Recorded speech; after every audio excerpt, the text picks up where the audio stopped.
तूच आहेस तुझ्या जीवनाचा शिल्पकार. हा दिव्य संदेश देणारे व हे जग सुखी व्हावे व आपलं हिंदुस्थान हे राष्ट्र, आपला हा भारत देश सर्व राष्ट्रांच्या पुढे प्रगतीपथावर जावा असा महान संकल्प देणारे जीवनविद्येचे शिल्पकार माझे सद्गुरू श्री वामनराव पै यांना मी वंदन करतो.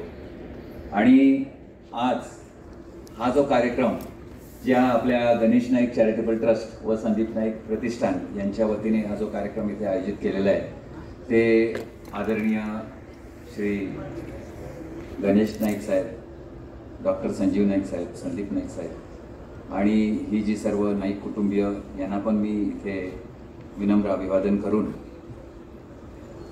त्याचप्रमाणे या ठिकाणी उपस्थित सर्व शाळा कॉलेजचे सर्व जे प्रिन्सिपल्स आहेत, प्राचार्य आहेत, शिक्षक आहेत आणि विद्यार्थी, तुम्हा सर्वांना माझा नमस्कार. आजचा जो विषय म्हणजे तुमच्या लक्षात आलंच असेल की आपण विद्यार्थ्यांच्या अनुषंगाने आपण या ठिकाणी पाहणार आहोत. म्हणजे याच्यामध्ये फक्त विद्यार्थी नाही, पण विद्यार्थी आले, पालक आले, शिक्षक आले, सर्वजण या सर्वांच्या दृष्टिकोनातून तूच आहेस तुझ्या जीवनाचा शिल्पकार हा जो सिद्धांत सद्गुरू वामनराव पै यांनी दिलेला आहे या प्रिझममधून आपण पाहण्याचा प्रयत्न करणार आहोत.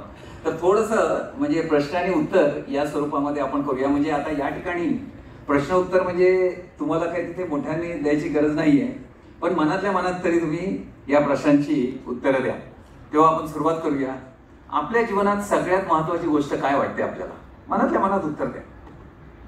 विविध उत्तर असण्याची शक्यता आहे. ज्ञान, शिक्षण, आई वडील, चारित्र्य, सगळं आपल्या जीवनात जर काय महत्त्वाचं असेल ना तर ते म्हणजे आपलं हे शरीर. हे शरीर जर वजा केलं तर काही शिल्लक राहत नाही. म्हणून human body is a living idol of God, wonder of wonders and king of miracles. म्हणजे परमेश्वराची चालती बोलती जिवंत मूर्ती, सर्व आश्चर्यांचं आश्चर्य आणि सर्व चमत्कारांचा राजा म्हणजे आपलं हे शरीर आहे. आता त्याची उदाहरणं कारण आपल्याला नाही म्हटलं तरी एक साधारण अर्धा तास आहे, तर तेव्हा आपल्याला काही गोष्टी ज्या आहेत त्या जरा भरभर पाहिजे आहेत, कळलं की नाही? किंबहुना या शरीराबद्दल असं म्हटलेलं आहे की शरीर साक्षात परमेश्वर. मी म्हटलं ना, परमेश्वर आणि wonder of wonder, king of miracles. आणि या बाबतीत सद्गुरूने हा ग्रंथच लिहिला आहे, शरीर साक्षात परमेश्वर. आता या ठिकाणी विक्रीसाठी वगैरे उपलब्ध नाही आहे, पण जाणीवपूर्वक दाखवण्याचं कारण का असं की तुम्ही तो ऑनलाईन किंवा जेव्हा केव्हा तुम्हाला संधी मिळेल तेव्हा तो तुम्ही पाहू शकता.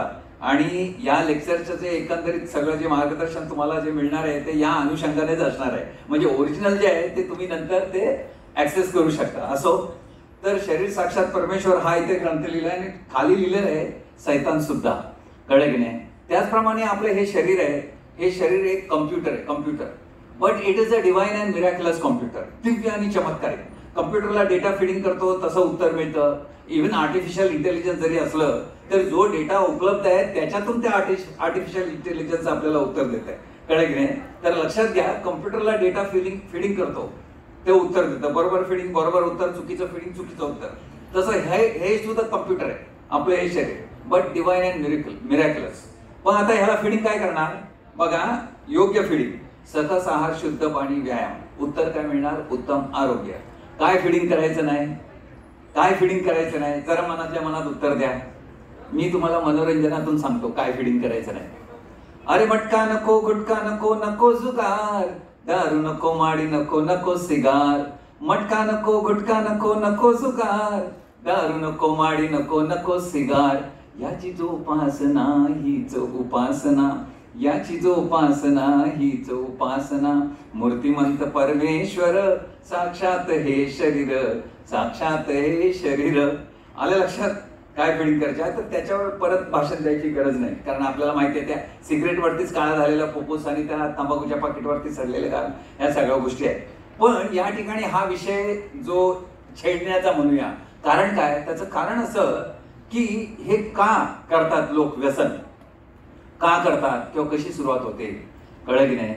आता या ठिकाणी विद्यार्थी आहेत, लक्षात आलं की नाही? तर त्या दृष्टिकोनातून आणि सर्वांच्याच दृष्टिकोनातून हे लक्षात घेण्यासारखं आहे. कशी सुरुवात होते? ही जी सुरुवात होते ती बरेच लोक म्हणतात टेन्शनने वगैरे असं सगळं. ते टेन्शन नाही, याची जी सुरुवात होते खरी ना ती संगतीने, कळलं की नाही? संगतीने. म्हणजे कोणतरी म्हणतो चल रे, काय नाही तू नुसता बस, चकना खा, मी घेतो, कळलं की नाही? नंतर हळूहळू म्हणतो तू घेऊन बघ, पैसे मी देतो, कळलं की नाही, पैसे मी देतो हा, आणि असं मध्ये सुरुवात होते.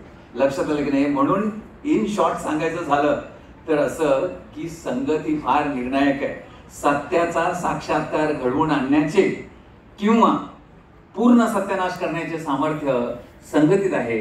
म्हणून संगत धरण्यात माणसाने सदैव सावध असले पाहिजे. म्हणजे संगती फार महत्वाची. आता जरा पुढे जाऊया. आता बघा, तुम्ही सर्व विद्यार्थी आहात, म्हणजे मॅक्सिमम विद्यार्थी. आता याच्यामध्ये शिक्षक पालक वगैरे सगळे आहेतच. कळलं की नाही. खरं बघायला गेलं ना, आपण सर्वच विद्यार्थी आहोत. अहो, शिक्षण या शब्दाचा सद्गुरू अमरराव पै यांनी अर्थ दिलेला आहे. म्हणजे व्याख्या केली आहे काय शिक्षणाची, की ज्ञान संपादन करण्यासाठी केलेले प्रयत्न म्हणजे शिक्षण. परंतु शिक्षण हा शब्द काय, शिक्षण म्हणजे क्षणाक्षणाला शिकणे म्हणजे शिक्षण.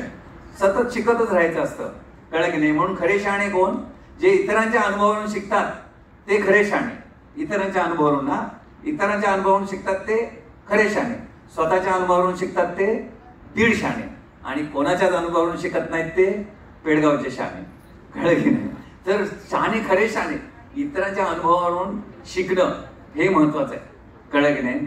तर या ठिकाणी लक्षात घ्या की विद्यार्थी या नात्याने आपलं कर्तव्य काय, अभ्यास. बघा लक्षात घ्या. खरं बघायला गेलं तर आज या ठिकाणी विद्यार्थी जे आहेत त्यांचा गुणगौरव म्हणजे हे सगळे अभ्यास करणारेच विद्यार्थी आहेत. असं जरी असलं तरी सुद्धा सतत काय ना काय आपल्या ज्ञानामध्ये भर पडत राहिली पाहिजे, नाही का. कळलं की नाही.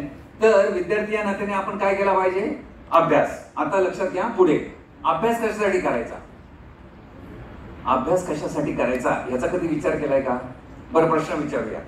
अभ्यास करायचा तो मार्क मिळवण्यासाठी का ज्ञान मिळवण्यासाठी. हा, ज्ञान मिळवण्यासाठी जेव्हा तुम्ही अभ्यास करताना मार्क आपोआप येतात. मार्क जातात कुठे, कळलं की नाही.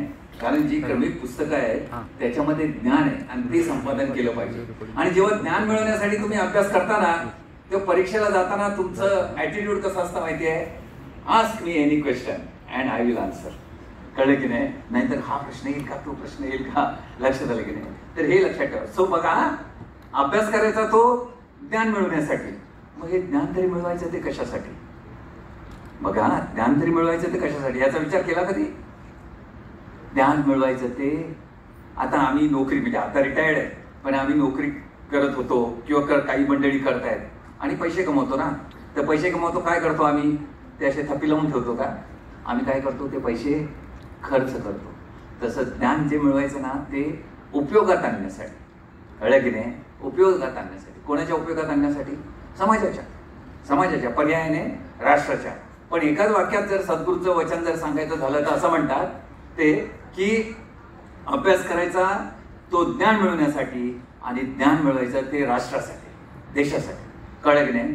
कारण देशातले विविध लोक काम करतात म्हणून आपलं जीवन चाललेलं आहे. ते तुकाराम महाराजांचं एक वचन आहे, चाले शरीर कोणाची या सत्ते, कोण बोलविते हरिविन, देखावी ऐकावी एक नारायण, तयाचे भजन चुको नका. वृक्षाचेही पान हाले त्याची सत्ता, राहिली अनंता मग कोठे, तुका म्हणे विठो भरला सबाई, तया काय उन्हे चराचरी. असं म्हटलंय. वृक्षाचे पान त्याच्या सत्तेने हलते, पत्ता आपला पत्ता हलू शकत नाही जर विविध लोक जे आहेत त्यांनी काम नाही केलं तर. म्हणून सगळ्यांची आपल्यावरती ऋण आहे. म्हणून राष्ट्र, कळलं की नाही. म्हणून राष्ट्र ही एक बोट आणि ह्या राष्ट्ररूपी बोटीमध्ये आपण सर्व जाती धर्माचे लोक प्रवासी आहोत. बोट जर बुडाली ना तर बोट बुडताना म्हणणार नाही तू अमक्या जातीचा ना तू बुड, मी अधिकारी मी नाही बुडणार, तू अमक्या धर्माचा तू बुडशील. बोट बुडाली सगळे बुडाले. लक्षात आलं की नाही. बोट तरली तर सगळे तरले. म्हणून शेवटी शाळा कॉलेजमध्ये जाऊन शिक्षण घ्यायचं ते कशासाठी. बघा, शाळा कॉलेजमध्ये जाऊन शिक्षण घ्यायचं ते कशासाठी, त्या संदर्भात सद्गुरू सांगतात की बघा, आपले राष्ट्र, नीट आहे, आपले राष्ट्र हे श्रीमंत, बलवान आणि सामर्थ्य संपन्न होऊन जगाला सुखी करण्याचे सामर्थ्य प्राप्त करून घेण्यासाठीच विद्यार्थ्याने शाळा कॉलेजमध्ये जाऊन विविध क्षेत्रात ज्ञान संपादन केले पाहिजे. बघा ना, आता ज्ञान संपादन का करायचं, का शाळा कॉलेजमध्ये जायचं. राष्ट्र श्रीमंत, आता धट्टीकट्टी गरिबी असं म्हटलेलं आहे, चुकीचं नाही आहे ते, बरोबर आहे. पण गरिबी तसा बघायला तर हा शाप आहे. कळलं की नाही. कारण राष्ट्र श्रीमंत तर आपण श्रीमंत. लक्षात आलं की नाही. म्हणून राष्ट्र श्रीमंत आणि पुढे काय, बलवान आणि सामर्थ्य संपन्न. आता बलवान आणि सामर्थ्य संपन्न कशाला, दुसऱ्यांना त्रास द्यायला नाही. जगाला सुखी करण्याचे सामर्थ्य प्राप्त करून घेण्यासाठीच. कळलं की नाही? म्हणजे या राष्ट्राची मानसिकता आहे बघा. आपले अब्दुल कलाम, डॉक्टर APJ अब्दुल कलाम नेहमी म्हणायचे की काय म्हणायचे, हा आपला देश आहे ना, ह्याने कोणावर घाला घातलेला नाही, कोणावर अत्याचार केलेला नाही. हा जर देश सामर्थ्य संपन्न झाला तर तो जगाचं हित साधेल. आणि त्या पद्धतीने बघा त्यांनी विचार केले आणि तशा पद्धतीने त्यांनी विचार करून कार्य करून क्षेपणास्त्र पुरुष आपण त्यांना म्हणतो. एवढंच नाही, पुढे भारतरत्न आणि देशाचे राष्ट्राध्यक्ष सुद्धा ते झाले आणि शेवटच्या क्षणापर्यंत ते सुद्धा विद्यार्थ्यांना मार्गदर्शन करत होते. कळलं की नाही? म्हणजे विद्यार्थ्याने शाळा कॉलेजमधून जाऊन ज्ञान मिळवायचं ते हे राष्ट्र श्रीमंत, बलवान आणि सामर्थ्य संपन्न करून जगाला सुखी करण्याचे सामर्थ्य प्राप्त करून घेण्यासाठी. म्हणजे हे एक ध्येय झालं आणि फार उंच असं ध्येय आहे. कळलं की नाही? असो, आता आपण जरा आणखीन पुढे जाऊया. तो म्हणजे असं की बरेचसे विद्यार्थी जे आहेत एक करिअरच्या दृष्टिकोनातून त्यांचा विचार असतो. कळलं की नाही? मग करिअर करायचं तर करिअर कशात करायचं? म्हणजे आता ते सुरुवात झालेलं आहे. म्हणजे आता 10वी नंतर 11वी 12वी ग्रॅज्युएशन, मग नंतर विविध कोर्सेस, स्पेशलायझेशन, ह्या सगळ्या गोष्टी. आणि या दरम्यान तो एक विचार पालकांच्या मनामध्ये विचार असतो, विद्यार्थ्यांच्या मनामध्ये विचार असतो की करिअरचं कसं काय बुवा, हे करिअर निवडायचं कसं? कळलं की नाही? तर सगळे सांगतात की करिअर निवडायचं ते आपल्या आवडीप्रमाणे, करिअर निवडायचं ते आवडीप्रमाणे. तर आता आवडीचा संबंध काय आहे हे बरोबर आहे का? बरोबर आहे. कळलं की नाही? कसं? कारण आपल्या ठिकाणी जी आवड आहे ना, ते आपल्या ठिकाणी असणारं जे स्वरूप जे आहे ना, कळलं की नाही, त्याचं ते व्यक्त रूप आहे. आपल्या ठिकाणी जो स्वानंद आहे त्या स्वानंदाचं व्यक्त रूप म्हणजे आवड आहे. बघा हा, लक्षात घ्या. आता हे जरा थोडंसं आध्यात्मिक जरी असलं तरी काय म्हणतोय हे तुमच्या लक्षात येईल. आपल्या ठिकाणी असणारा जो आपला स्वानंद म्हणजे जो आपल्याच ठिकाणी, त्याचं व्यक्त रूप म्हणजे आवड. आता आपल्या ठिकाणी असणारा जो स्वानंद आहे ना, तो भक्तीच्या भाषेत त्यालाच देव म्हणतात. कळलं की नाही? म्हणजे आपल्या ठिकाणी जी आवड आहे ती आपल्याला देवाने दाखवलेली दिशा आहे. कळलं की नाही? देवाने दाखवलेली दिशा असं म्हटलेलं आहे ना भगवद्गीतेमध्ये. कळलं की नाही? की हृदयेषर्जुन तिष्ठती. कळलं की नाही? सर्वांच्या हृदयामध्ये तिथे भगवान आहे. कळलं की नाही? सगळ्यांच्या हृदयामध्ये. आता ती भक्तीची भाषा झाली. कळलं की नाही? भक्तीची भाषा झाली. परंतु या ठिकाणी म्हणजे सायंटिफिकली बघायला गेलं तर ज्याला आपण म्हणतो तर इथे शक्ती आहे आपल्या ठिकाणी, चैतन्य शक्ती.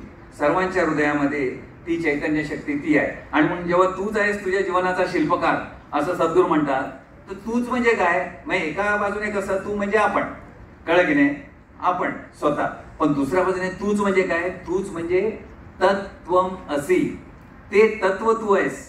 कळलं की नाही? ते जे ईश्वरी तत्व ते तुझ्या ठिकाणी आहे, म्हणून तूच आहेस तुझ्या जीवनाचा शिल्पकार.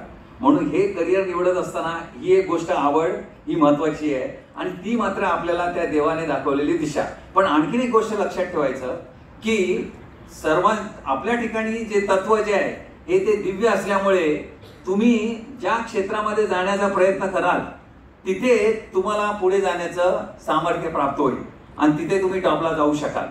कारण ते जे तत्व आहे ते ईश्वरी तत्व आहे ना. कळलं की नाही? म्हणजे धरून चालूया. कधी कधी काय होतं की आपल्याला काही कारणास्तव एक वेगळा मार्ग निवडावा लागतो, वेगळ्या दृष्टिकोनातून कार्य करावं लागतं. कळलं की नाही? वेगळ्या फॅकल्टीमध्ये जावं लागतं. लक्षात आलं की नाही? तरी सुद्धा ते तत्व आपल्या ठिकाणी असल्या कारणाने आपण त्याच्यामध्ये सुद्धा प्रगती साधू शकतो.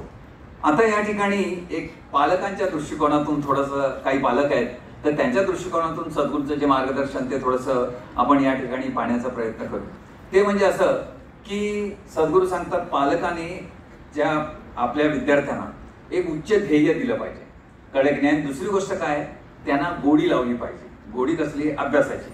आता ती गोडी कशी लावणं हे पुढे जरा आपण पाहू. कळलं की नाही? हा एक भाग. दुसरी गोष्ट म्हणजे काय की पालकाने त्यांचा ना कधी म्हणजे कोणासमोर अवमान करता कामा नये. पण त्या अवमानापेक्षा आणखीन एक गोष्ट घडते, कधी कधी कंपॅरिझन करतात. म्हणजे घरातल्याच भावंडांशी, तो बघ कसा, ही बघ कशी, तू बघ असा, किंवा इतरांशी. प्रत्येक जण वेगळा आहे, लक्षात ठेवा. प्रत्येक जण वेगळा आहे. कळलं की नाही? आणि तो निसर्ग नियमाप्रमाणे, कारण प्रत्येक जणाचं बघा तुम्ही जर पाहिलं तर प्रत्येक जण दिसायला वेगळा, प्रत्येकाचा आवाज वेगळा, प्रत्येकाची उंची वेगळी, प्रत्येकाची आवड वेगळी. लक्षात आलं की नाही? हे सगळं वेगळं आहे. म्हणजे ते निसर्ग नियमानुसार आहे. कळलं की नाही? म्हणजे प्रत्येक जण वेगळा हा असणारच आणि तो त्याच्या आवडीप्रमाणे तो पुढे जाणार आहे. म्हणून हे मात्र कधी करू नये. त्याचप्रमाणे आपल्या पाल्यांना मित्राप्रमाणे वागवावं. आता तुम्ही म्हणा मित्राप्रमाणे वागवावं, मग शिस्त कधी लावायची? शिस्त जी लावायची आहे ना ती 8 वर्षापर्यंत.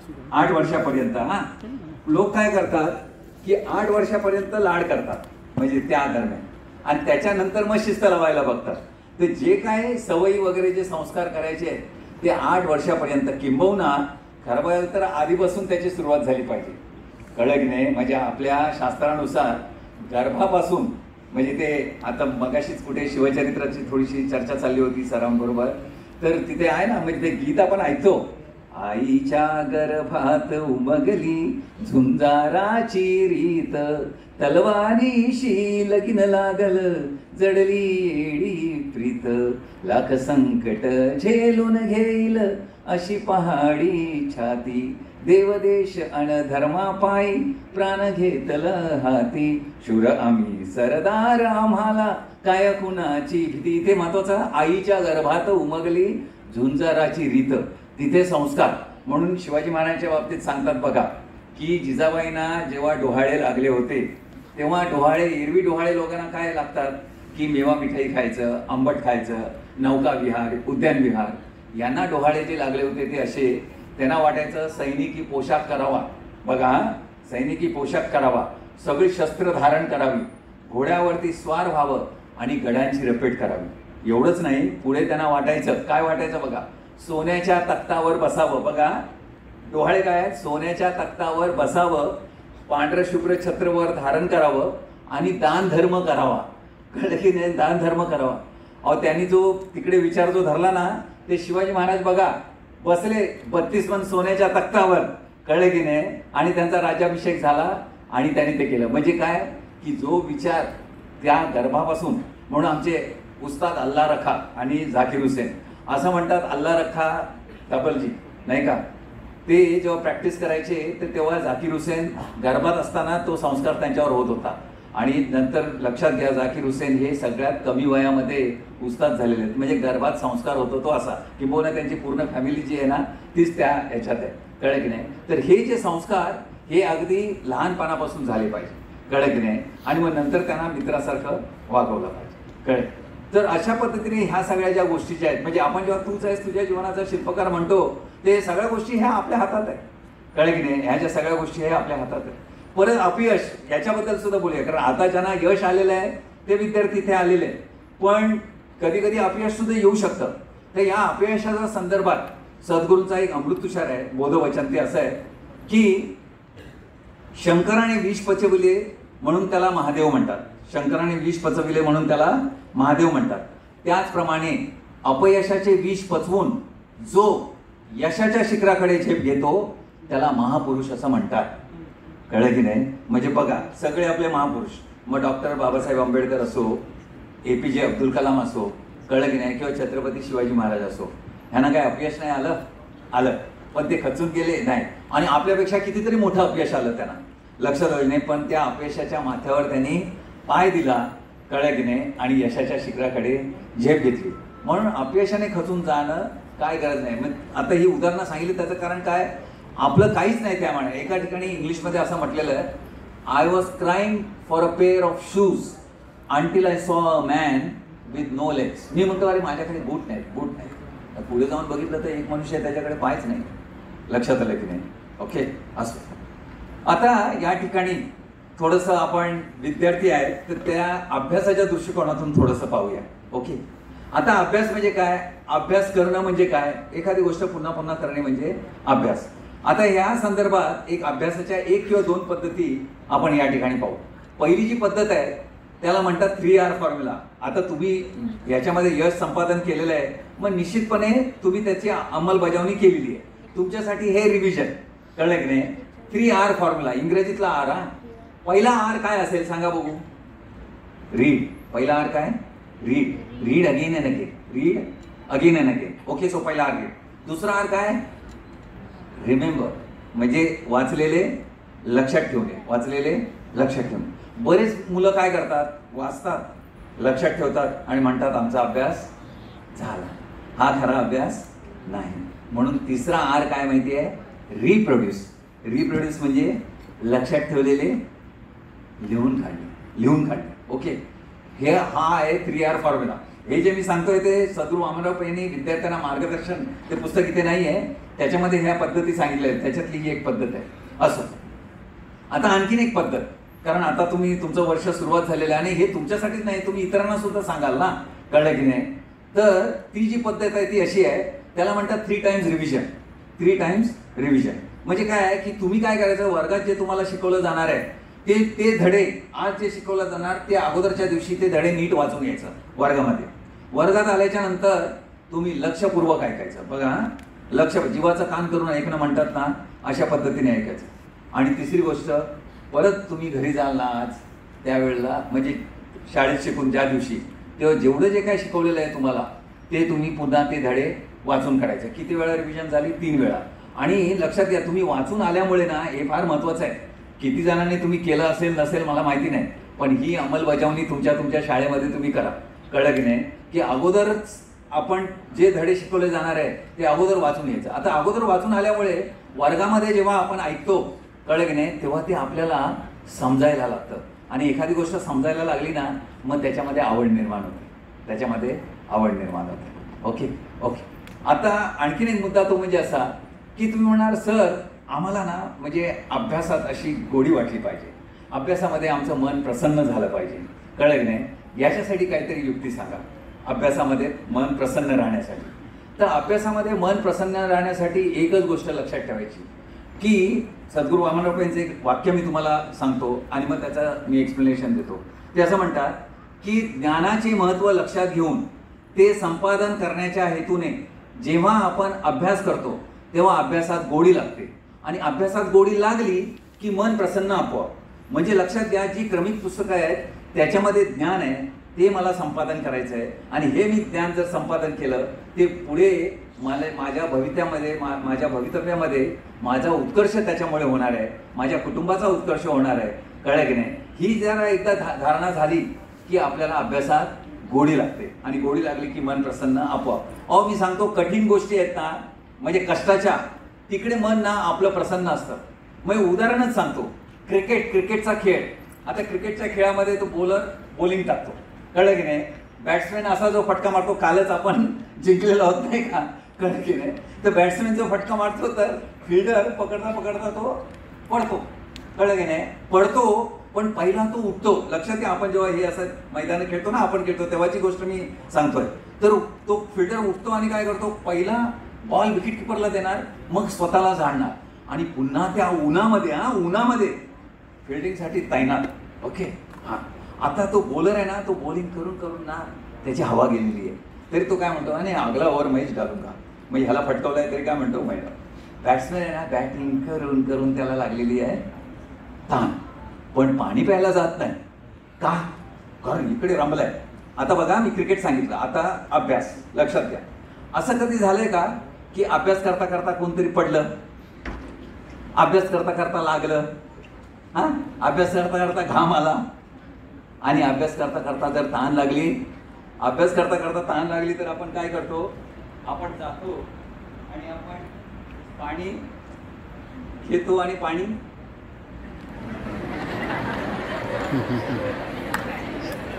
पितो, कळलं की नाही. आता गंमत जाऊ द्या, आता इथे महत्वाचा प्रश्न लक्षात द्या. माझ्या प्रश्नाचं उत्तर सगळ्यांनी एका स्वरात द्यायचा. नीट आहे का प्रश्न. मला सांगा की खेळायला कष्ट जास्त आहे का अभ्यास करायला कष्ट जास्त आहे? कोण बोलला अभ्यास? ठीक आहे. बघा, लागतं कुठे, घाम कुठे येतो, दमतो कुठे, खेळताना. आणि खेळायला कष्ट जास्त आहे, अभ्यास करायला कष्ट नाहीये, तरी आपलं मन कुठे रमतं, कुठे. आश्चर्य आहे की नाही? याचा कधी विचार केला यार, असं का? अभ्यास म्हणतं तर नाही, अभ्यासाचा कंटाळा आला आणि खेळण्यात रमतं, ऊन बिन सगळं लागलेलं. असं का होतं? त्याचं कारण नीट आहे का?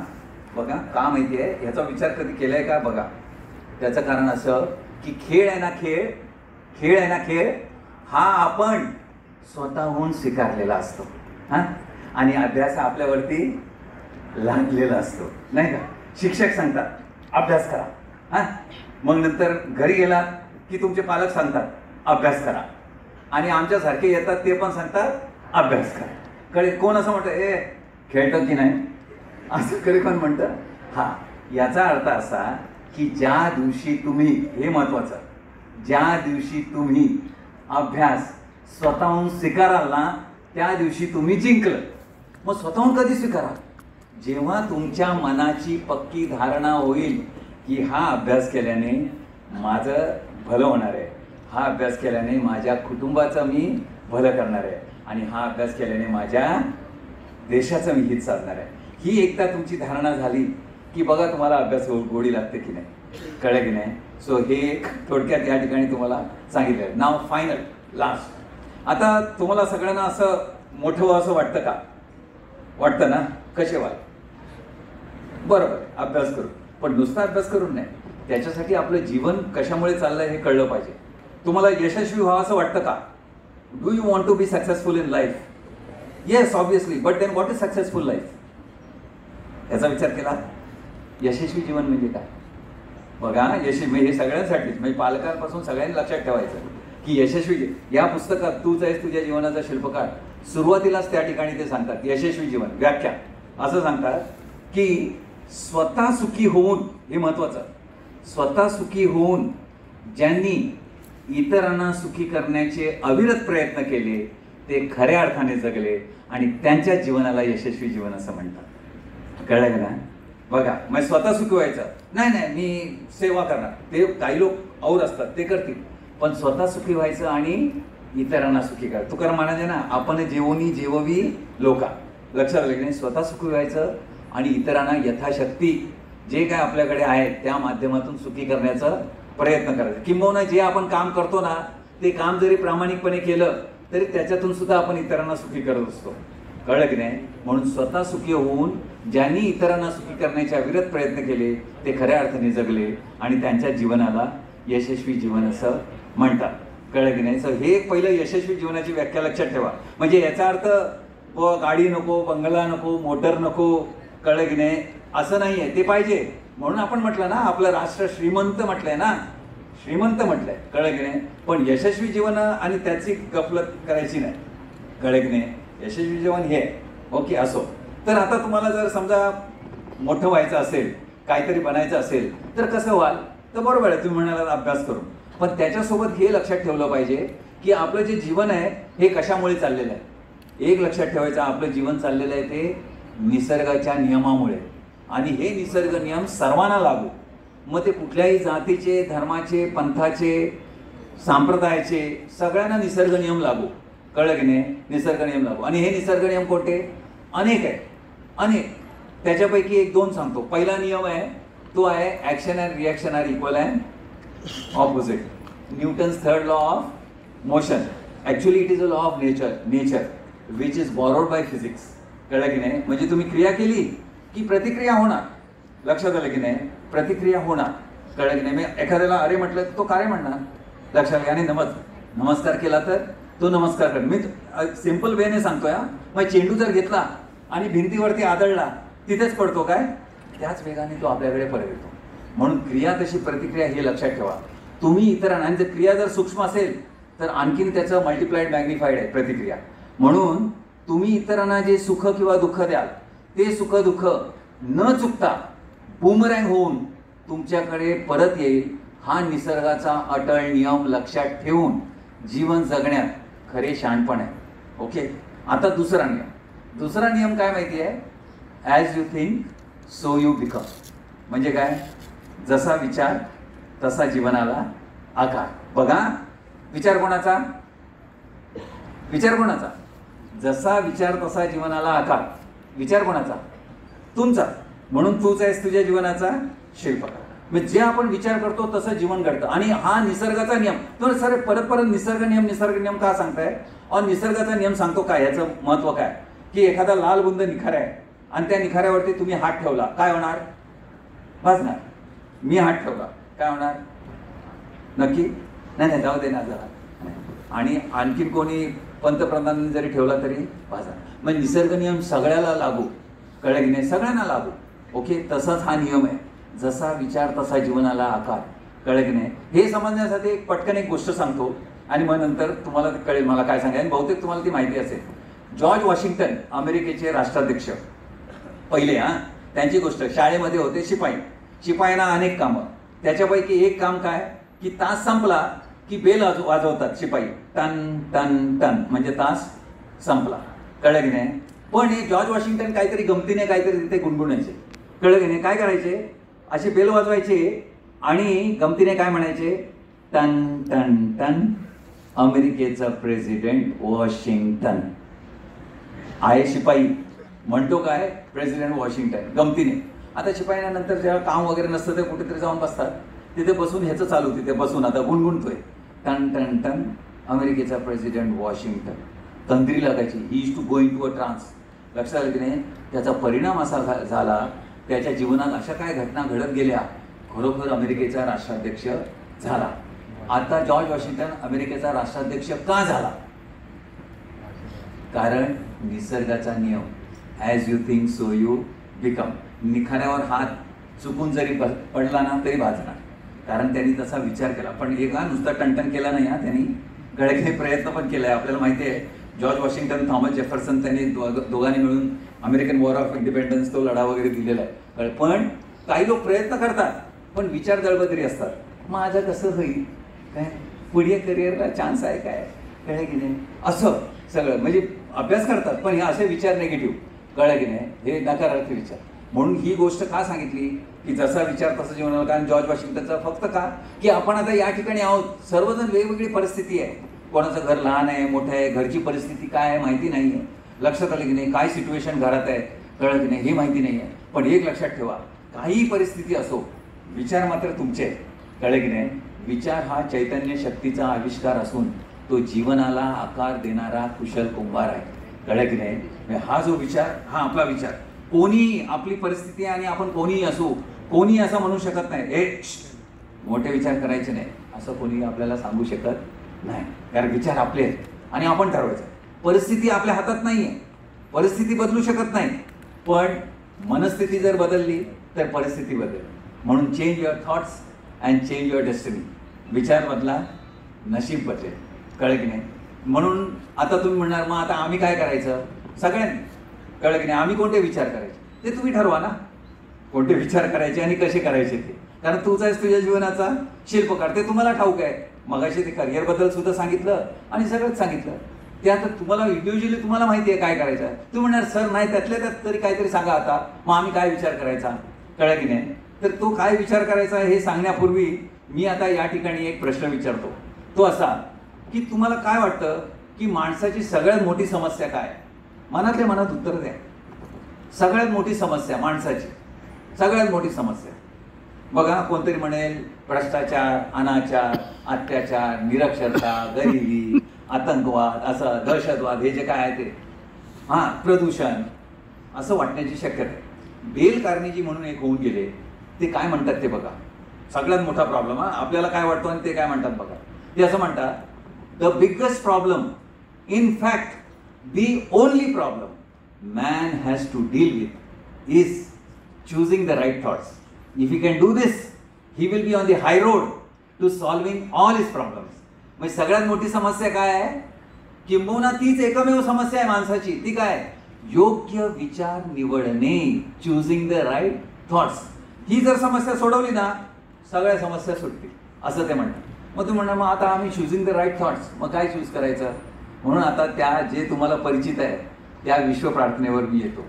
सद्गुरू श्री वामनराव पै यांची विश्वप्रार्थना आहे ना, हे ईश्वरा सर्वांना चांगली बुद्धी दे, आरोग्य दे, सर्वांना सुखात आनंदात ऐश्वर्यात ठेव, सर्वांचं भलं कर, कल्याण कर, रक्षण कर आणि तुझे गोड नाव मुखात अखंड राहू दे. ही विश्वप्रार्थना तुम्ही म्हणू शकता, कळलं की नाही. कधी रिकामपणी आता विद्यार्थी आहेत त्यांच्यासाठी अभ्यास सोडून नाही, किंवा सांगायचं तर whenever you are mentally free. आता हे ईश्वराच्या ऐवजी तिथे ज्या देवाचं नाव तुम्हाला आवडतं ना त्या देवाचं नाव घ्या, कळलं की नाही, आणि म्हणा.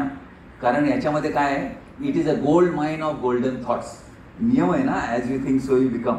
तसं याच्यामध्ये सोन्यासारख्या विचारांनी भरलेली सोन्याची खाण म्हणजे ही विश्वप्रार्थना. आणि ही विश्वप्रार्थना रिकामपणे, ओके, रिकामपणे, अभ्यास सोडून नाही. लक्षात आलं की नाही? अभ्यास सोडून नाही. जेव्हा रिकामपण मिळेल त्यावेळेला कधी कधी थोडंसं जरा बराच वेळ अभ्यास केल्याच्या नंतर थोडं जरा उठावं असं वाटतं. मग त्यावेळेला म्हणा, ईश्वरा सर्वांना चांगली बुद्धी दे, आरोग्य दे, असं म्हणा. कळलं की नाही? किंवा ह्याच्यात आणखीन एक सद्गुरू सांगतात, ते म्हणजे असं की ते म्हणतात ही प्रार्थना रात्री झोपताना म्हणा. काय म्हणतात? रात्री झोपताना. हे बघा, सगळे जरा असे बसा, 4 वाजता उठा. आता नाही बाबा, कळलं की नाही? 4 वाजता असं नाही. अगदी झोपून म्हणजे अगदी बिछाण्यावरती अगदी असं निजून म्हटली तरी चालेल, ईश्वरा सर्वांना चांगली बुद्धी दे, आरोग्य दे, असं. पण काय लोक ना भाग्यवान असतात. कळलं की नाही?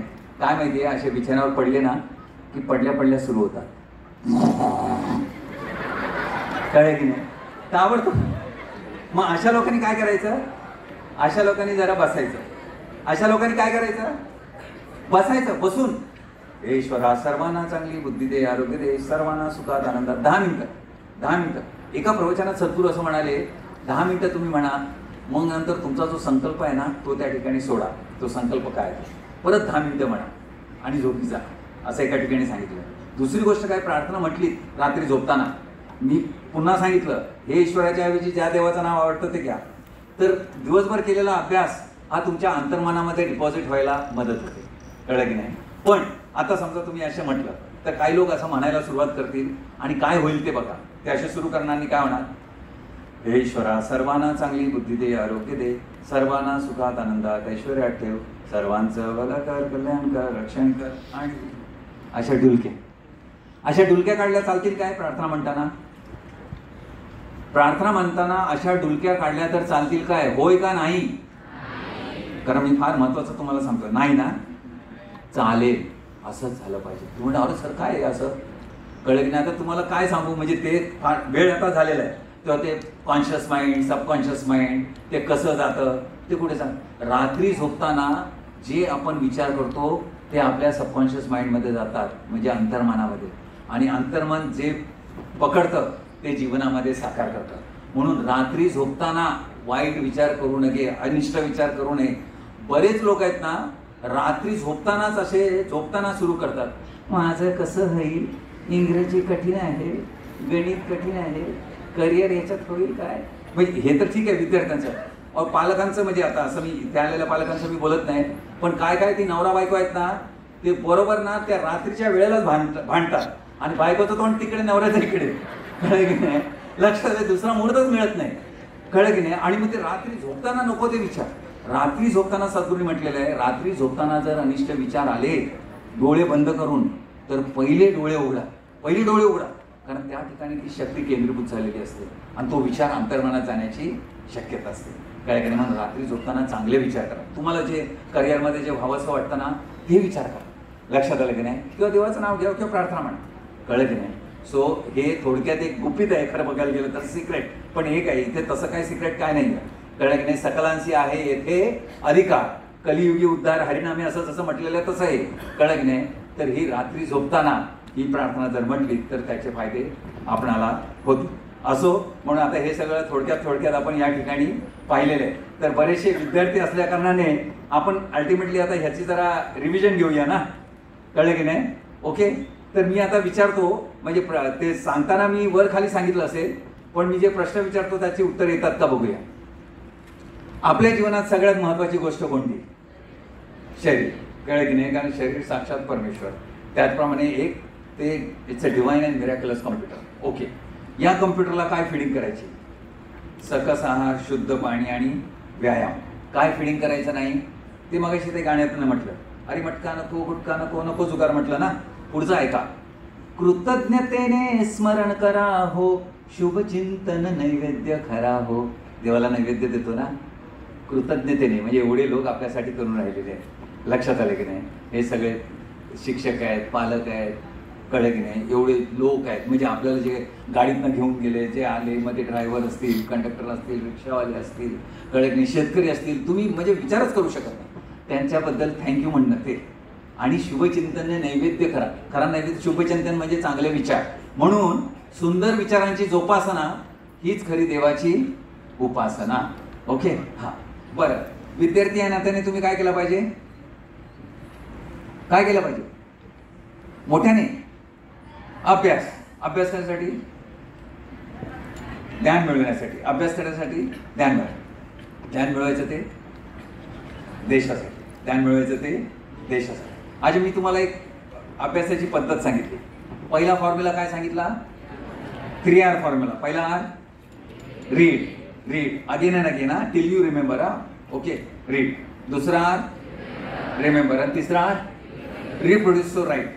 आणखीन एक सांगितलं, घरी एकदा धडा, वर्गामध्ये लक्षपूर्वक. हे महत्वाचं, लक्षपूर्वक जीवाचं काम करून ऐकणं. कळलं की नाही? म्हणजे बाजूला कोण बसलंय याचं भान असता कामा नये. कळलं की नाही? आणि परत घरी गेल्याच्या नंतर वाचायचं. आपलं जीवन कशामुळे चाललंय? मोठ्याने या करेक्ट. निसर्गामुळे नाही तर निसर्ग नियमामुळे. Laws of nature. कळलं की नाही? वैश्विक जीवन पण लॉज ऑफ नेचरमुळे ना. पृथ्वी स्वतःभोवती फिरते, स्वतःभोवती फिरता फिरता सूर्याभोवती फिरते, स्वतःभोवती फिरते म्हणून दिवस आणि रात्र. असं नाही वरून कोणतरी बटन चालू करतोय. कळलं की नाही? किंवा पाऊस पडतो म्हणजे काय, वरून असे शावर चालू केला, समुद्राचं पाणी बाष्पीकरण होऊन वर जात आहे. तर जर वैश्विक जीवन निसर्ग नियमानुसार, आपण मनुष्य प्राणी सुद्धा त्या निसर्गाचा भाग आहोत. आपलं जीवन सुद्धा निसर्ग नियमानुसार चाललेलं आहे. आणि त्याच्यापैकी पहिला जो नियम मी सांगितला कोणता? Action and reaction are equal and opposite. आणि दुसरा नियम कोणता सांगितला? जसा विचार. जसा विचार तसा जीवनाला, जसा विचार तसा जीवनाला आकार. As you think so you become. आणि हे विचार कोणते करायचे ते तुम्ही ठरवायचे. Choosing the right thoughts. Ultimately मी तुम्हाला सांगितली ती प्रार्थना सांगितली. ओके, सो ठीक आहे. आता हे तुम्हाला आवडलं असेल तर विद्यार्थी, विशेषतः विद्यार्थी, एक छोटीशी प्रतिज्ञा करूया का? ओके, कसे हात असे ठेवता ना शाळेत? ओके. मी माझ्या जीवनात यशस्वी होणार. मी माझ्या जीवनात यशस्वी होणार. मी माझ्या राष्ट्राची उत्तम सेवा करणार. मी माझ्या राष्ट्राची उत्तम सेवा करणार. आता प्रार्थना. ही प्रार्थना मी म्हणतो, माझ्या पाठीमागून एकदा म्हणा, मग आपण समारोप करू. ओके, प्रार्थना. हे ईश्वरा, सर्वांना चांगली बुद्धी दे, आरोग्य दे. हे ईश्वरा, सर्वांना चांगली बुद्धी दे, आरोग्य दे. सर्वांना सुखात आनंदात ऐश्वर्यात ठेव. सर्वांना सुखात आनंदात ऐश्वर्यात ठेव. सर्वांचं भलं कर, कल्याण कर, रक्षण कर. सर्वांचं भलं कर, कल्याण कर, रक्षण कर. आणि तुझे गोड नाम मुखात अखंड राहू दे. आणि तुझे गोड नाम मुखात अखंड राहू दे. ओके, तर या ठिकाणी तुम्ही म्हणाल पुढे काय? पुढे म्हणजे मगासपासून मी पुस्तकांचं सांगितलं, पण ऑनलाईन नुसतं जीवनविद्या मिशन सद्गुरू वामनराव पै विद्यार्थ्यांना मार्गदर्शन कधी मिळेल, किंवा 14 तारखेला कोर्स सुद्धा एक विद्यार्थी होणार आहे, त्याचा सुद्धा सहभागी होऊ शकता. असो, मला इथे संधी दिल्याबद्दल मी कृतज्ञता व्यक्त करतो आणि इथे थांबतो. धन्यवाद. या ठिकाणी